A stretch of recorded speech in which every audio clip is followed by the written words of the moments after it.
Shalom Jemaat ACF Citylink Bandung, bagaimana kabar Anda? Sebelum kita mendengarkan sharing firman Tuhan pada minggu hari ini, sebelumnya mari kita deklarasikan kabar baik. Inilah kabar baik, saya diselamatkan oleh kasih karunia Allah, bukan oleh perbuatan saya.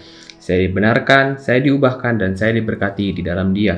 Sekarang saya tahu segala sesuatu terjadi dalam hidup saya untuk kebaikan, karena saya dipanggil sesuai dengan rencananya.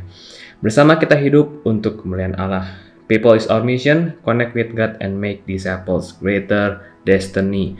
Puji Tuhan, sekali lagi shalom Bapak Ibu semua. Bagaimana kabar Anda? Saya berharap dan saya berdoa kita semua dalam pelindungan Tuhan, kita semua dalam kesehatan yang luar biasa yang Tuhan berikan bagi kehidupan kita. Pada pagi hari ini saya diberikan kesempatan untuk men-sharingkan firman Tuhan masih dengan tema besar bulanan kita, yaitu Leading Inside Out. Dan pada minggu ini saya akan mengambil judulnya itu Don't Worry, He's Got You. Jangan khawatir, Allah ada bersama dengan kita. Allah itu siap menopang kita. Yang dengan landasan ayatnya itu ada di 1 Petrus 5 ayat 4 dan 1 Petrus 5 ayat 7.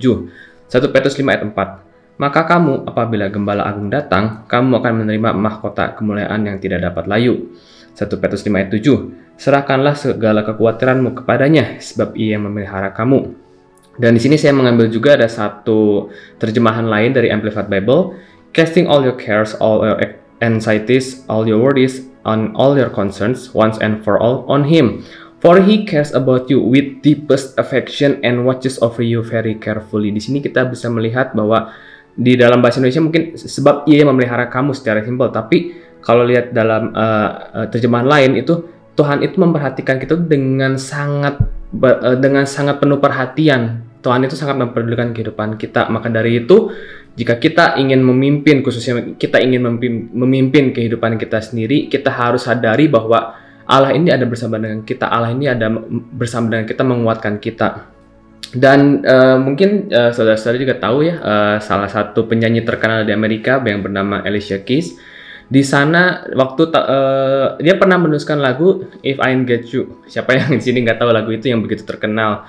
Dan tahukah saudara bahwa Alicia Keys menulis lagu ini tuh ketika ia terinspirasi melihat betapa fana dan betapa rapuhnya kehidupan manusia. Ia melihat teman baiknya meninggal dalam kecelakaan pesawat, ditambah lagi waktu itu ada insiden di Amerika yaitu 9/11 di mana teror yang begitu besar dan yang menyebabkan kematian manusia dalam jumlah yang sangat banyak. Dan ia menuangkan isi hatinya kepada lirik-lirik lagu tersebut, di mana kebanyakan sekali manusia yang hidup di dunia ini hanya bertujuan untuk mencari kekayaan, ketenaran, tahta, harta, dan lain-lain itu semua. Tapi dia menyadari bahwa semua itu fana dan sangat mudah rapuh dan sangat mudah hilang. Dalam lagunya ia memberikan pesan untuk mengingatkan kepada kita semua apa yang benar-benar penting dalam kehidupan kita, apa yang benar-benar kita harus achieve, apa yang harus kita raih dalam kehidupan ini, dan apa yang sebenarnya itu tidak penting. Lagu ini sangat terkenal sekali pada zamannya waktu itu, dan sampai sekarang pun lagu ini masih sering sangat dinyanyikan. Dan pesan yang dapat kita petik dari lagu ini, terkadang kita di dunia ini mengejar hal-hal yang fana, kita mengejar hal-hal yang bersifatnya sementara di dunia ini, tapi kita tidak mengejar sesuatu hal yang bernilainya kekekalan. Hal yang terpenting dalam kehidupan kita saat kita ini sebagai anak-anak Tuhan, sebagai murid-murid Tuhan adalah kita ini bersekutu dengan Tuhan. Karena kita nanti ketika di surga ya apa yang kita lakukan itu kita memuji dan menyembah Dia. Kita menyenangkan hati Tuhan ketika kita masih hidup di dunia ini dengan apa ya? Kita melakukan firman-firman-Nya.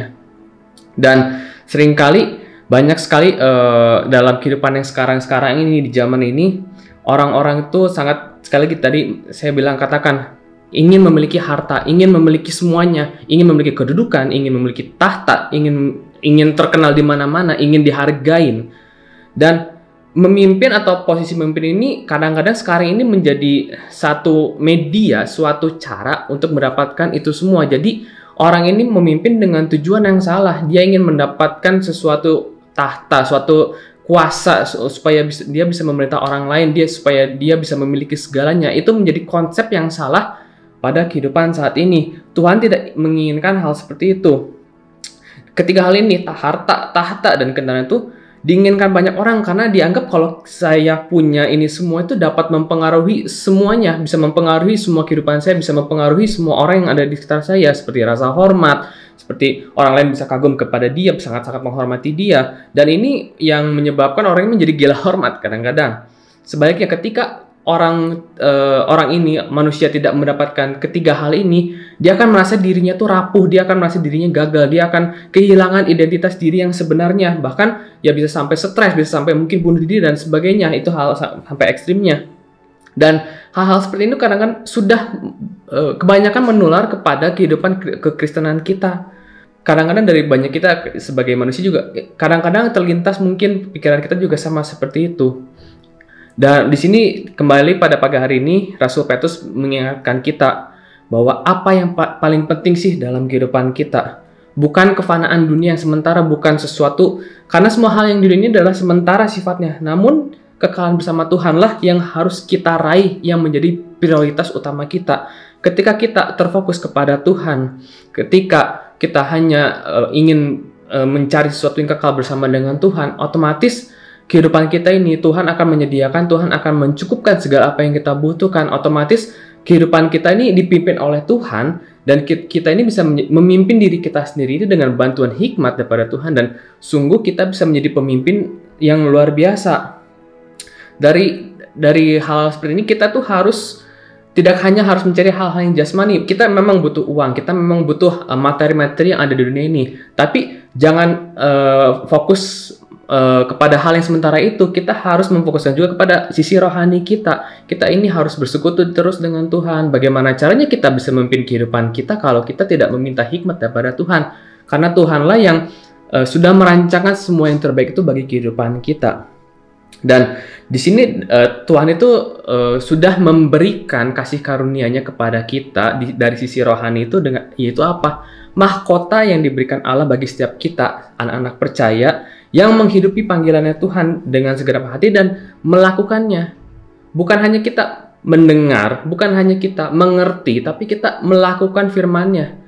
Kita ini harus menjadi pelaku firman Tuhan. Dan kalau kita menjadi pelaku firman Tuhan, otomatis Tuhan akan disenangkan dan Tuhan pasti akan siap selalu menolong kita. Dan kita juga, tindakan kita semua dalam kehidupan sehari-hari kita ini sudah dia didasarkan kepada firman Allah. Penyertaan dan penyediaan Tuhan juga diberikannya kepada kita ketika kita hidup di dunia ini. Kita hidup di dunia ini sementara. Apapun yang kita lakukan ini, kita harus ingat bahwa Tuhan itu beserta dengan kita. Tuhan itu selalu ada menopang tangan kita. Dan di sini juga Petrus mengingatkan bahwa Tuhan Yesus, Allah Bapa kita itu selalu melindungi dan menjaga kita. Jadi sudah sewajarnya kalau kita sebagai anak Tuhan yang benar-benar percaya, yang benar-benar menyerahkan hidup kita sepenuhnya kepada Tuhan, itu tidak perlu takut, tidak perlu khawatir atas segala kesulitan, karena Tuhan yang akan menjaga kehidupan kita, Tuhan yang akan menopang kehidupan kita. Pada pagi hari ini saya akan membagikan dua poin penting, dua hal yang harus kita sadari, yang harus kita renungkan, yang harus kita ingat terus-menerus selama kita hidup di dunia ini. Kalau kita ingin menjadi seorang pemimpin, khususnya memimpin diri kita terlebih dahulu, kita harus mengingat dua hal ini. Yang pertama, penghargaan dari Tuhan di kekekalan. Yaitu apa? Tadi dalam ayatnya itu mahkota. 1 Petrus 5 ayat 4 mengatakan, maka kamu apabila Gembala Agung datang, kamu akan menerima mahkota kemuliaan yang tidak dapat layu. Ini artinya apa? Ada penghargaan dari Tuhan yang Tuhan berikan kepada kita. Berbicara tentang reward atau penghargaan, mungkin kita bisa kembali mengingat masa kecil kita ketika kita misalnya sekolah, kita berusaha belajar mati-matian untuk mendapatkan nilai yang terbaik. Dengan tujuan apa ya? Karena mungkin kalau kita mendapatkan nilai baik, kalau saya dulu Sabtu Minggu boleh main PS sama orang tua. Jadi memang ada satu reward ketika saya melakukan yang terbaik itu, apa sih yang bisa saya dapatkan? Otomatis itu yang menjadi motivasi saya untuk mendapatkan nilai yang bagus. Yaitu bisa bermain PlayStation ketika weekend, atau misalnya ketika kita di dunia kerja, ketika kita melakukan kinerja kita yang terbaik, otomatis kita mengharapkan ya penghargaan dari kantor, dari perusahaan, atau mungkin dari atasan. Mungkin entah itu dibilang you have done a good job, atau ya ini karena kinerja kamu baik, kamu dinaikin gaji, atau kamu mendapatkan bonus dan sebagainya. Itu adalah reward yang bisa kita dapatkan di dalam dunia ini. Dan di setiap kita, ketika kita melakukan itu dengan setia, ketika kita itu melakukan dengan sungguh-sungguh, ketika kita mindset kita tertuju kepada goal yang kita ingin tujukan itu, ketika kita mencapainya, ketika kita mendapat rewardnya itu ada suatu rasa bangga, ada suatu kepuasan yang karena kita sudah mencapai hal itu. Tetapi semua itu ibaratnya itu tidak mempengaruhi mahkota yang Tuhan sediakan kepada kita. Mengapa? Karena reward atau penghargaan dari manusia itu sifatnya terbatas. Ada batasnya. Dapat rusak atau hancur, mungkin bisa hilang, mungkin bisa rusak. Dan itu karena dibuat oleh manusia, itu tidak akan dapat memuaskan manusia, karena manusia itu sebenarnya tidak ada puasnya. Dia ingin mendapatkan lebih lagi. Ketika tahun ini goalsnya sudah tercapai, goal ke depannya terus, dan itu tidak ada puas-puasnya. Dan standarnya sendiri pun dibuat manusia. Mungkin dari sisi marketing, target kamu bulan segini ya, bulan ini 1M misalnya. Itu standarnya semua tuh dibuat oleh manusia. Ketika tembus 1M dapat hadiah. Tetapi kalau kita lihat penghargaan dari Tuhan, reward dari Tuhan itu sifatnya kekal. Tidak dapat rusak atau hancur. Tidak dapat tergantikan nilainya karena nilainya kekal untuk selama-lamanya. Dan standarnya sendiri Tuhan yang menentukan. Tuhan sudah menuliskan, sudah memberitakan standar-standar itu lewat mana ya? Lewat firman Tuhan. Maka dari itu kita harus terus membaca firman Tuhan. Kita harus terus memupuk sisi rohani kita. Kita harus terus membangun sisi rohani kita supaya kita mengerti standarnya Tuhan itu apa. Bagaimana saya bisa mendapatkan reward dari Tuhan. Mahkota itu dengan apa ya? Cara membaca firman Tuhan. Kita terus-menerus hari per hari kita mendekatkan kepada Tuhan. Dengan demikian kita dapat memahami bahwa penghargaan dari Tuhan itu merupakan suatu kehormatan yang tidak dapat dibeli, tidak dapat dicapai, dan tidak bisa ditiru oleh standar manusia apapun. Itu tidak mungkin bisa ditawarkan oleh dunia, karena tadi reward yang berasal daripada Tuhan itu bersifat kekal dan tidak dapat hancur. Di dalam Matius 25:21 berkata, maka kata tuannya itu kepadanya, baik sekali perbuatanmu itu, hai hambaku yang baik dan setia. Engkau telah setia dalam perkara kecil. Aku akan memberikan kepadamu tanggung jawab dalam perkara yang besar. Masuklah dan turutlah dalam kebahagiaan Tuhanmu. Ini salah satu reward di dalam perumpamaan.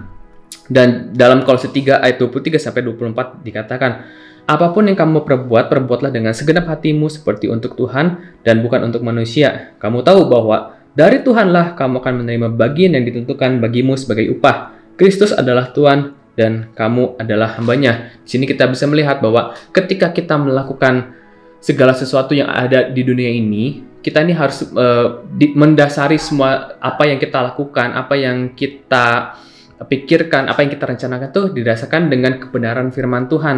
Kalau kita menyerahkan semua rencana kita, ketika kita berdoa terus kepada Tuhan mengenai rencana kita, Tuhan sendiri akan memimpin kehidupan kita. Tuhan sendiri yang akan memberkati kehidupan kita karena kita terus berjalan di dalam rencananya. Maka dari itu, ketika kita terus mendekat, terus kita melibatkan Tuhan dalam setiap aspek kehidupan kita, apapun yang kita kerjakan, otomatis kehidupan kita ini akan dipimpin oleh Tuhan, dan otomatis kehidupan kita juga akan menjadi terus baik, terus maju, dan kita akan menjadi pemimpin yang luar biasa.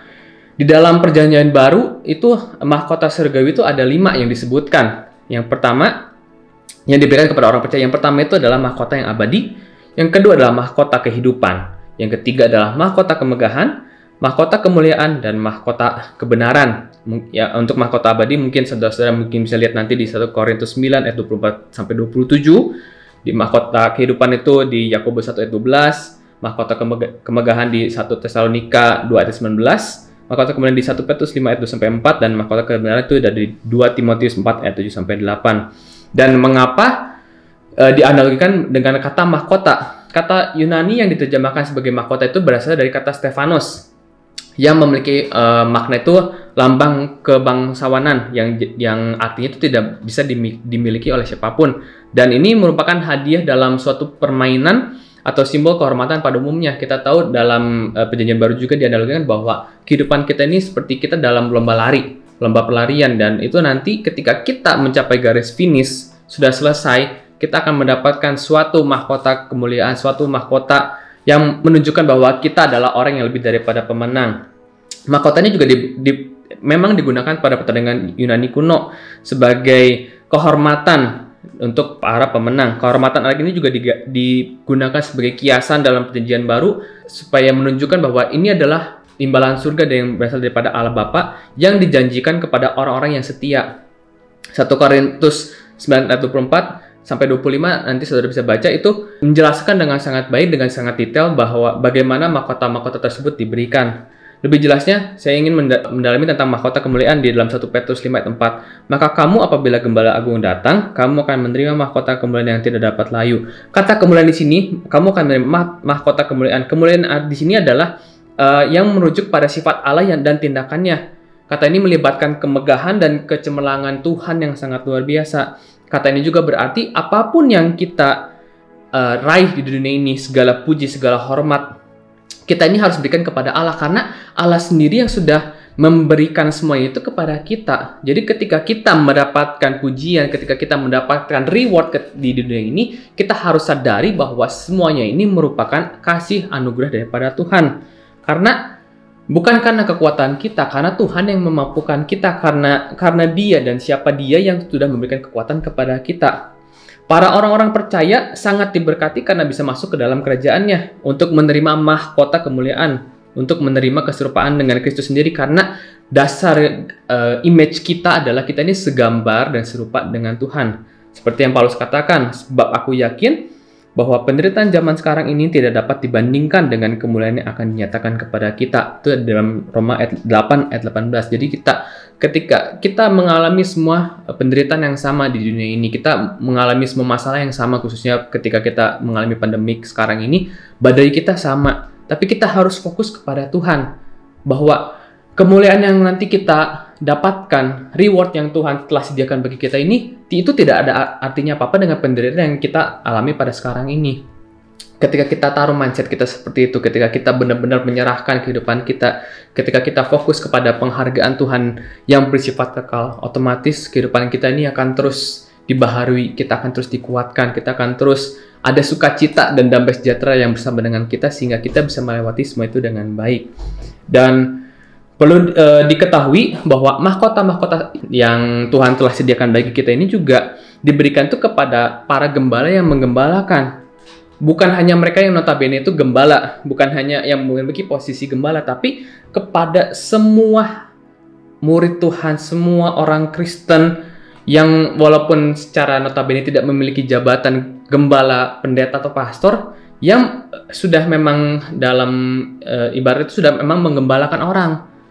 Contohnya yaitu memimpin mungkin care group-nya, memimpin tim musik, memimpin tim multimedia, tim asyir, dan sebagainya.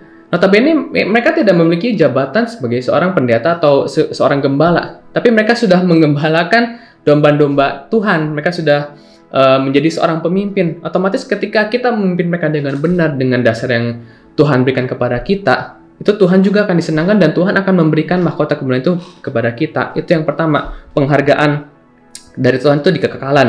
Yang kedua, dasar yang kita harus ingat adalah perlindungan Tuhan di dunia ini sekarang ini. Kita harus sadari bahwa Tuhan ini sangat-sangat melindungi kita. Kita ada sebagaimana kita ada sekarang ini semua karena perlindungan dan penyataan pada Tuhan. Dalam 1 Petrus 5 ayat 7 dikatakan, serahkanlah segala kekhawatiranmu kepadanya sebab Ia yang memelihara kamu. Dalam tadi Amplified Bible dikatakan, with deepest affection and watches over you very carefully. Tuhan ini sangat memperhatikan sampai ke detail-detail kehidupan kita.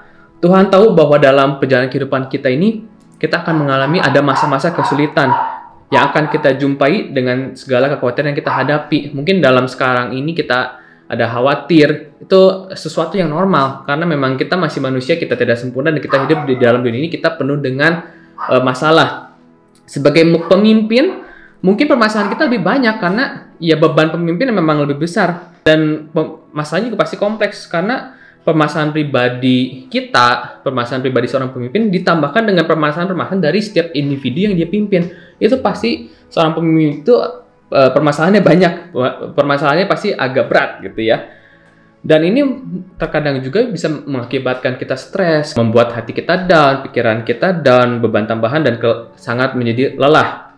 Dan Tuhan ingin menyerahkan semua beban kita itu kepada Dia. Tuhan ingin kita tuh mengingat bahwa kita tuh mempunyai sobat yang setia, kita mempunyai Allah yang sumber kekuatan kita, yang bisa menolong kita di dalam kondisi apapun. Tuhan yang sama yang telah menyertai kehidupan kita sebelumnya, sebelum kita menjadi pemimpin, sekarang kita sudah menjadi pemimpin, itu Allah masih sama dan Allah sanggup untuk menolong kita. Dalam 1 Petrus 5 ayat 10 dikatakan, dan Allah sumber segala kasih karunia yang telah memanggil kamu dalam Kristus kepada kemuliaannya yang kekal akan melengkapi, meneguhkan, menguatkan dan mengokohkan kamu sesudah kamu menderita seketika lamanya. Jika Tuhan yang jika Tuhan yang mempercayakan kita sebagai pemimpin, maka Tuhan sendiri akan memampukan kita. Sebab Allah itu bukan Allah yang menuntut, tapi Allah yang menuntun. Seperti Pastor Josh katakan, pemimpin itu kita harus menuntun, bukan menuntut. Karena Allah sendiri sudah menuntun kita, bukan menuntut kita. Kalau Allah memberikan kepada kita kesempatan menjadi seorang pemimpin, maka Allah melihat kapasitas dalam diri kita, dan Tuhan sendiri yang sudah memberikan kapasitas itu, dan otomatis Tuhan akan siap membantu kita karena Tuhan sudah percaya kepada kita. Maka dari itu kita jangan sampai kita menjadi down, kita menjadi stres, tapi kita harus ingat, saya sampai di titik ini itu semua karena kasih karunia Tuhan. Maka segala hormat, segala puji-pujian kepada kita harus kembalikan kepada Tuhan. Dan kita harus ingat, ketika kita mengalami masalah, ketika kita mengalami pergumulan yang begitu, kayaknya saya udah gak kuat lagi Tuhan, kita harus ingat, kita harus bawa semua itu kepada Tuhan. Jangan khawatir, karena Allah itu selalu ada bersama dengan kita. Dia hanya jauh sebatas doa saja. Kita sekarang doa tuh sudah mudah, kita bisa, apalagi dalam kondisi working from home gini, mungkin ya, kita lebih banyak waktu sendiri dengan Tuhan, waktu pribadi kita. Kita harus kembali ingat kepada Tuhan, kita kembali mendekat kepada Tuhan. Dan Allah tuh punya banyak cara untuk memelihara kehidupan kita, entah dari mana. Tiba-tiba ada berkat datang, tiba-tiba ada orderan datang, tiba-tiba ada aja sesuatu yang bisa dalam membuat kita tuh penuh dengan sukacita. Dia tuh melengkapi kehidupan kita, dia meneguhkan kehidupan kita, dia menguatkan, bahkan dia mengokohkan kehidupan kita. Asal kita menyerahkan kehidupan kita sepenuhnya kepada Tuhan. Asal kita ingat bahwa Tuhan ini ada bersama dengan kita. Janganlah kita khawatir berlebihan. Khawatir boleh, tapi jangan khawatir berlebihan. Kita harus menyerahkan semua itu kepada Tuhan, karena kita percaya apapun yang Tuhan rencanakan itu pasti mendatangkan damai sejahtera bagi kehidupan kita. Sebagai penutup, ada satu ilustrasi. Charlie Brown, seorang tokoh serial kartun, dia tuh identik dengan orang yang diremehkan, suka dinyinyirin.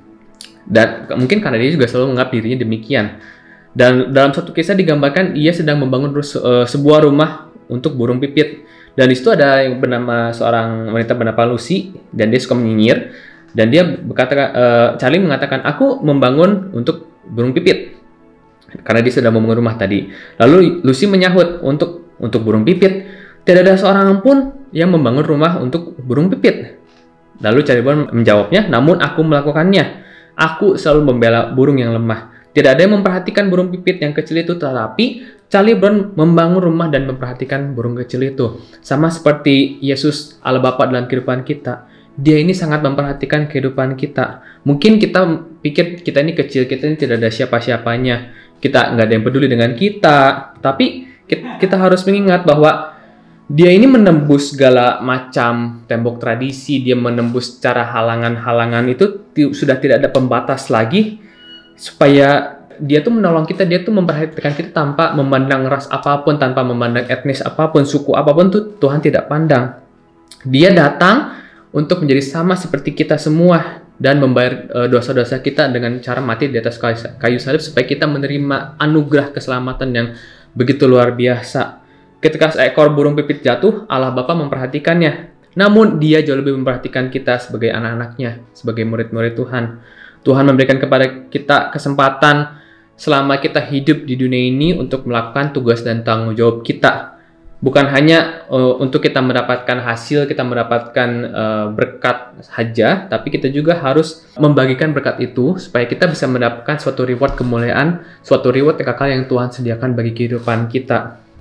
Dan di sini sebagai anak-anak Tuhan juga kita terus harus mengingat bahwa ketika kita mendapatkan berkat, kita harus membagikan berkat tersebut. Itu adalah cara kita menunjukkan identitas kita sebagai anak-anak Tuhan.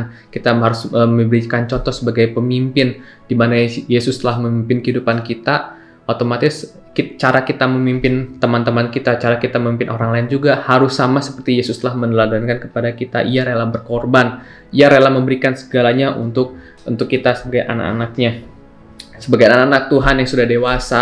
Kita ini orientasi hidup kita ini kita harus kembali kita benarkan jalannya, bahwa kita ini apapun yang kita capai ini kita untuk kemuliaan, untuk yang bersifat kekal. Jangan mencari, kita fokus hanya untuk yang sementara saja, yang hanya bersifat fana atau duniawi ini. Kita harus mencari, kita harus terus berusaha supaya kita bisa mendapatkan reward yang bersifat kekal, yaitu mahkota yang disediakan oleh Tuhan dan yang bukan berasal dari manusia. Ketika kita memiliki mindset seperti ini, semua tipu muslihat si iblis, baik itu intimidasi atau apapun, itu pasti kita bisa lewati itu semua. Ketika kita takut atau tidak berdaya, ketahuilah bahwa Tuhan akan melengkapi kita, dan serahkanlah segala kekhawatiran kita, ketakutan kita kepada Tuhan. Ketika mungkin Anda terus-menerus gagal dalam kehidupan ini, dalam menggembalakan, dalam hal-hal memimpin atau sebagainya, ketahuilah bahwa Tuhan itu akan terus meneguhkan identitas kita. Identitas kita ini sebagai anak-anak Tuhan, sebagai murid-murid Tuhan, sebagai pemimpin-pemimpin yang luar biasa yang telah Tuhan percayakan. Dan sadarlah bahwa itu tuh merupakan intimidasi si iblis, karena musuh si iblis itu terus mengintimidasi, terus mengintai kita, dan kita juga harus terus berjaga-jaga dengan cara apa? Kita terus mendekatkan diri kita kepada Tuhan, kita terus berdoa. Ketika kamu aktif melawan iblis namun terasa tidak memungkinkan, ketahuilah bahwa Tuhan terus menguatkan dan memberikan kepada kita kekuatan, memberikan kepada kita kuasa, dan terus mengokohkan kita, karena kita terus melawan intimidasi si iblis itu dengan cara di dalam nama Tuhan Yesus. Otomatis kekuatan itu mengalir dalam kehidupan kita, damai sejahtera dan sukacita terus mengalir dalam kehidupan kita. Itu aja mungkin yang bisa saya bagikan pada pagi hari ini. Ketika kita ingin menjadi seorang pemimpin, kita harus jangan berkhawatir berlebih, tapi kita harus memiliki mindset yang benar. Ada dua mindset.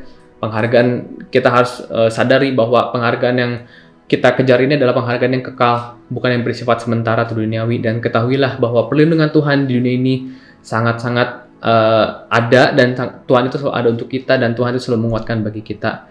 Kiranya firman Tuhan pada hari ini bisa memberkati kita semua.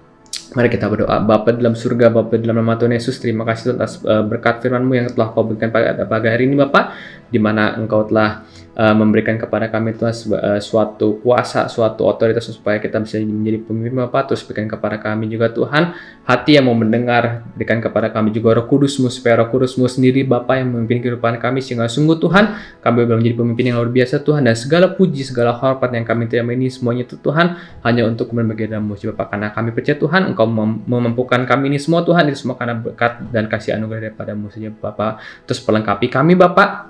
Terus berikan kepada kami juga Tuhan hati yang humble, sehingga sungguh Tuhan kami juga boleh menjadi berkat dimanapun kami berada Bapa, dan kami Tuhan boleh menjadi pelaku firman-Mu, khususnya Tuhan bagi di lingkungan sekitar kami Tuhan, dan semua bangsa Tuhan boleh mendengar dan boleh bersaksi Tuhan bahwa Allah Tuhan Yesus adalah Allah yang sungguh luar biasa dan telah memberkati kehidupan kita semua. Di dalam nama Tuhan Yesus Kristus kami berdoa dan mengucap syukur. Haleluya.